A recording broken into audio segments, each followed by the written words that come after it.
Olá, pessoal, sejam todos bem-vindos à nossa última aula, digamos assim, de maneira a nos encontrarmos, né, mesmo que não seja de maneira síncrona, mas de maneira assíncrona. E a proposta desse vídeo é apenas dar algumas orientações para vocês, tá? Como a gente não vai poder ter a nossa aula síncrona hoje, pelo menos esse vídeo pode dar a vocês um apoio para a resolução do exercício que vai ser proposto, tá ok? Então, aqui a gente vai ter o inglês aplicado à logística 3, porque a gente já viu dois textos, né? O é conectado com logística. O primeiro texto foi a introdução à logística, o segundo foi as exportações chinesas, por exemplo, e aí no terceiro, nesses três aqui, tem um novo texto que vai estar lá no Google Forms para vocês resolverem, tá? Então vai ser um exercício e junto com esse vídeo funciona um pouco de revisão. Eu acredito que vocês já estejam bem familiarizados com os temas, porque eu sempre repito, né, durante as aulas. Então, nós estudamos durante o curso inteiro algumas estratégias de leitura, junto com algumas características textuais que são importantes, tanto do texto quanto do processo de leitura, tá? Então, na ordem, nós estudamos, digamos assim, essas estratégias que estão aqui, nesse slide e no próximo que eu vou passar. Mas, além dessas estratégias, existem outras questões sobre o texto que nós conversamos que são importantes, tá? Então, primeiro de tudo, né, a gente precisa falar um pouquinho sobre o texto, como eu já falei com vocês, justamente a questão de o texto ser, né, ter essa organização, ter essa forma de nos passar as informações de determinada maneira, tudo isso aí cai dentro da organização do texto, que está organizado através do gênero textual que ele possui, né, do gênero textual que ele é.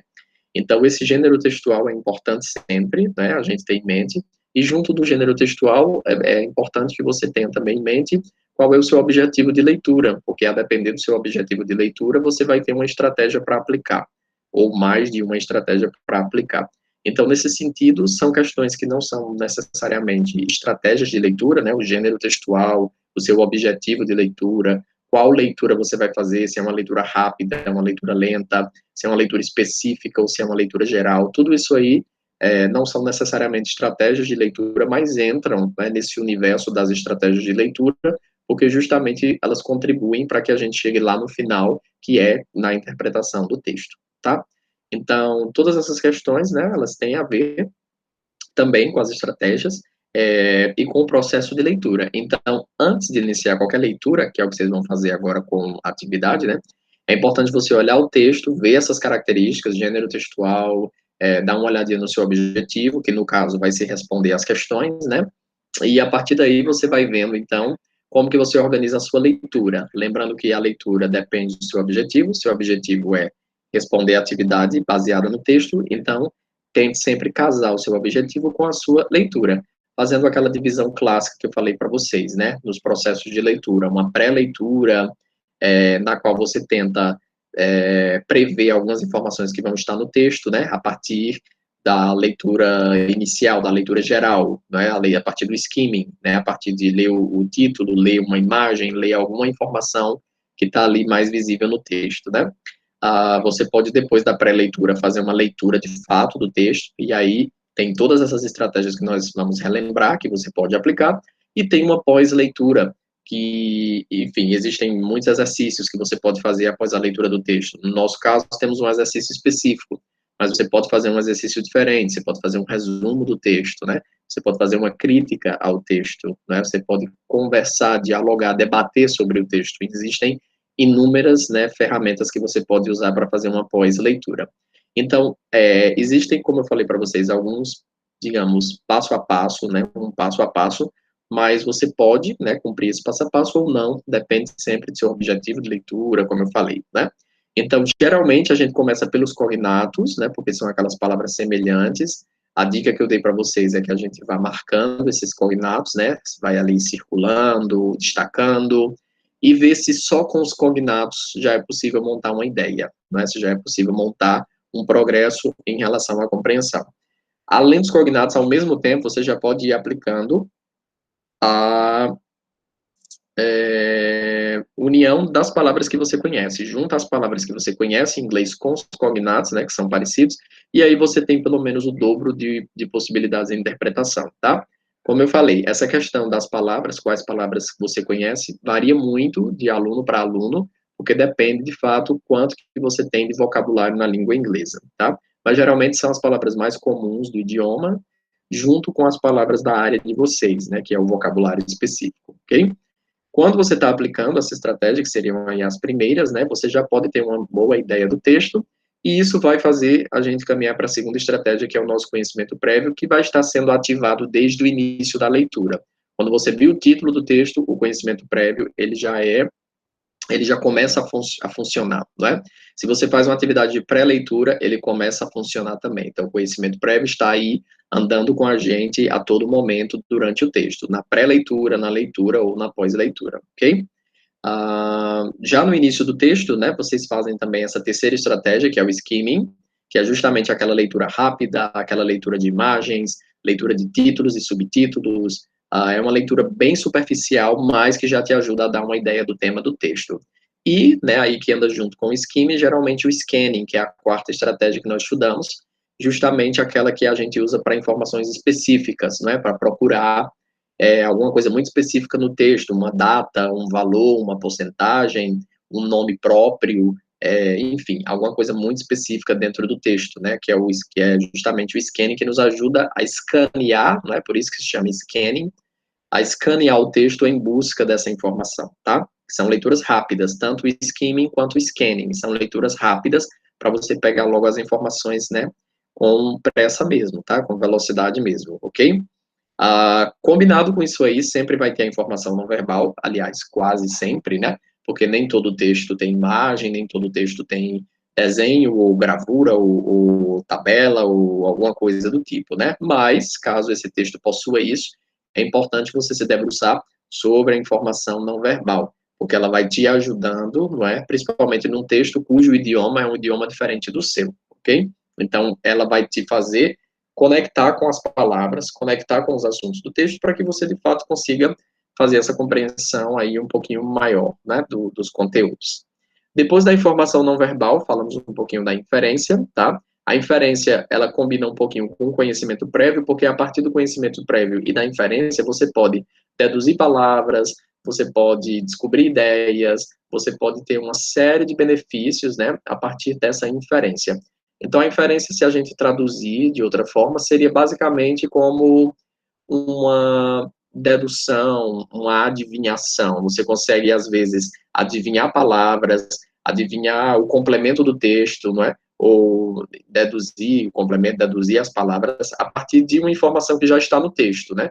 Então, uma informação, por exemplo, uma palavra ajuda você a conhecer a palavra que está na frente, a palavra seguinte, né? Ou a palavra anterior. Tudo isso aí ajuda nesse processo, ok? Vimos também as palavras-chave, e elas entram como estratégia de leitura, por quê? A palavra-chave de um texto, provavelmente ela repete muito no texto, então isso te dá uma ideia do que é que o texto está falando, não é? Então, se essa palavra repete demais, então é uma ideia que com certeza é importante, tem valor e está ali sendo passada, ok? Lembrando também que as palavras-chave não são necessariamente a mesma palavra e nem apenas uma única palavra, não é? A palavra-chave, ela pode ser a mesma palavra, se repetir várias vezes, mas ela pode ser também um sinônimo, né? Ou uma palavra semelhante, parecida, que tenha o mesmo significado ou significado próximo, né? Então, por exemplo, num texto que esteja falando sobre casas, pode vir a palavra casa, mas pode vir a palavra lar, pode vir a palavra domicílio, pode vir a palavra apartamento, enfim, alguma coisa que tenha a mesma ideia, não precisa ser exatamente a mesma palavra, ok? Além disso, a palavra-chave não é necessariamente uma única palavra, pode ser um grupo de palavras, ou uma dupla, duas palavras, ou um trio, três palavras, né, por exemplo, ok? E, junto com essas palavras-chave, depois delas, né, a gente trabalhou um pouquinho com os grupos nominais, porque a gente viu que eles são importantes no inglês, porque as informações se agrupam através desses grupos nominais, e a gente viu que eles são o inverso do português. Eles se estruturam, se escrevem, né, se leem, se traduzem, né, de maneira inversa, não é, ao português, tá? E o grupo nominal, como o próprio nome diz, é um grupo cuja palavra mais importante é o nome. é um substantivo, por isso que ele se chama grupo nominal, por essa razão, ok? Então, além disso, a gente trabalhou com as questões dos itens gramaticais, não é isso?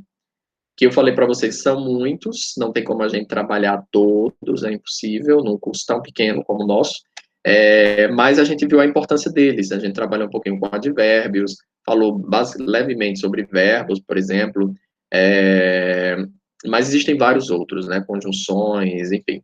E alguns itens gramaticais, eles acabam tendo mais importância no texto, digamos assim, como estratégia de leitura do que outros, né, substantivos, por exemplo, para formar os grupos nominais, verbos e advérbios, adjetivos, costumam ter mais esse destaque, né, do que, por exemplo, artigos, preposições, ou que são palavrinhas, digamos, menores, e que não podem não fazer tanta falta para a interpretação do texto, ok? Então, assim, sempre que você puder, estiver fazendo a leitura, se tiver uma gramática, né, ao lado, o acesso à internet com pesquisa para algum item gramatical, sempre é importante porque o item gramatical basicamente é o mesmo em qualquer texto. Pode ter uma variação ou outra, mas ele é um item fixo, né, tem uma fixação muito grande, ele é muito fixo em cada texto. Então, se você aprendeu aquele item gramatical em um texto, se ele reaparece, provavelmente será a mesma tradução, será o mesmo significado, ok? E no fim de tudo, nós trabalhamos um pouquinho, né, sobre o dicionário, sobre o tradutor, o potencial do dicionário, não é? Que o dicionário não é apenas para você encontrar a palavra e ver o que ela significa, mas o verbete do dicionário daquela palavra pode te dar muitas novas informações, né? Podem te dar aí no dicionário a palavra em si, não é? Mas pode te dar algumas variações dessa palavra, como prefixos e sufixos que se acoplam naquela palavra, né? Inclusive falamos, né, de prefixos e sufixos. Ele pode te dar também antônimos, né, o contrário daquela palavra, pode te dar exemplos, né, pode te dar todas as acepções da palavra, se a palavra tem 2, 3, 4, 5 significados, o dicionário pode te dar isso, né? Então, tem essa vantagem, ok? E, por fim, o tradutor, né, que seria aquele último item, quando a gente, de fato, recorre, não é, ao tradutor, mas sempre lembrando que o tradutor é o último dos últimos recursos, não é?